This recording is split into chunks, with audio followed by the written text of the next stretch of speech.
War film पर भारी महाअवतार, मतलब अब कितने दिन हो रहे हैं? 40 दिन पूरे होने वाले हैं मेरे ख्याल से। कल चालीसा पूरा हो जाएगा, महाअवतार चालीसा।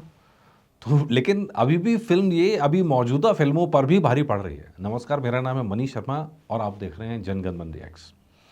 महाअवतार की हम लगातार डिस्कस कर रहे हैं कि महाअवतार एक ऐसी फिल्म जो अब सिर्फ फिल्म नहीं रह गई है, जो एक घर घर की कहानी बन गई है। मतलब घर घर में फिल्म दिखाई गई है और इसका फुटफॉल अभी हाल फिलहाल की बहुत सारी फिल्मों से बहुत ज़्यादा निकलने वाला है, क्योंकि इसकी जो कॉस्टिंग थी, प्राइसिंग थी, वो बहुत लिमिटेड थी, बजट वाली थी, बहुत हाई प्राइस नहीं लगाए थे।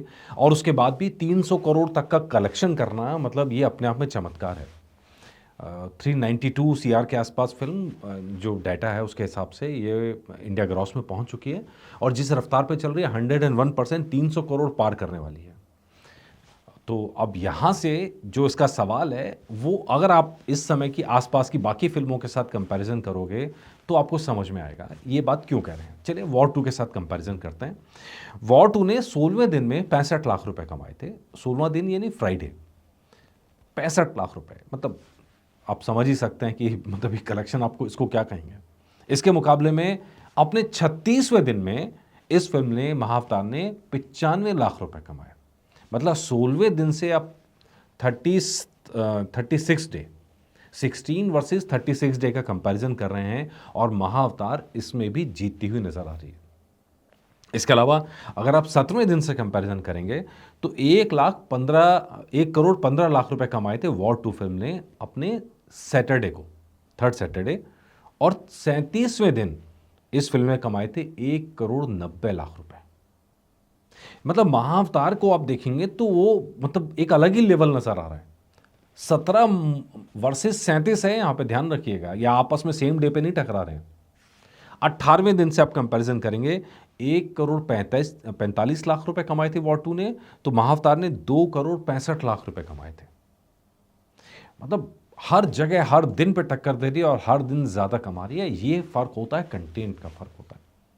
यहाँ तो कंटेंट आस्था पर आधारित था, सनातन पर आधारित था और सनातन को पूरे सम्मान के साथ दिखाया गया।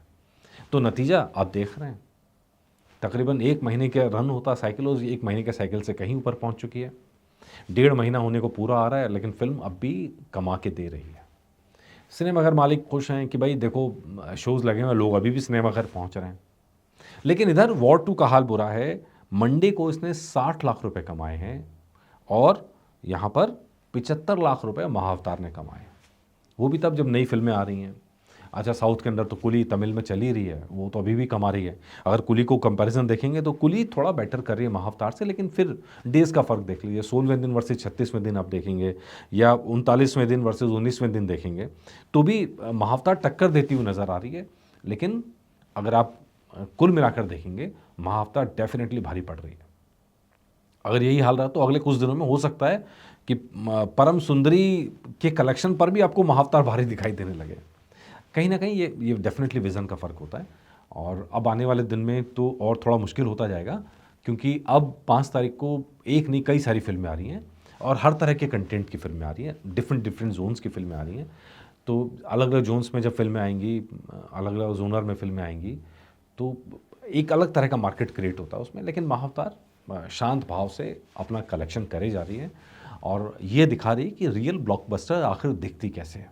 मतलब तमाम हाइप से दूर, तमाम ड्रामेबाजी से दूर, तमाम फर्जी डाटा, फर्जी कलेक्शंस, कॉरपोरेट बुकिंग, पीआर, इन सब से दूर फिल्म चुपचाप बॉक्स ऑफिस पे लगी है। लोग एक दूसरे से सुन के देखने पहुंच रहे हैं और जो नहीं देख पा रहे हैं उनके अंदर फोमो हो रहा है, मतलब कि यार हमने नहीं देखी।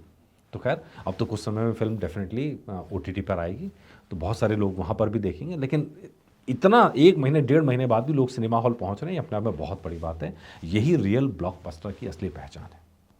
तो खैर, इस वॉर में तो महाअवतार बिल्कुल जीत गई है, लेकिन बॉलीवुड वालों को सोचना चाहिए कि वो एक ही तरह की मसाला फिल्में बना बना के कब तक बनाते रहेंगे। कुछ तो नया करें, कुछ तो नया ट्राई करें। और जो जो नया ट्राई कर रहे हैं प्रोडक्शन हाउस में, आप देखेंगे वो सब अच्छा कर रहे हैं। मैडॉक की बात ले लीजिए, डिफरेंट डिफरेंट चीज़ें ट्राई कर रहा है और अपना प्रॉफिट कमा के निकल जाते हैं, तो उनको नया करने का साहस भी आ जाता है।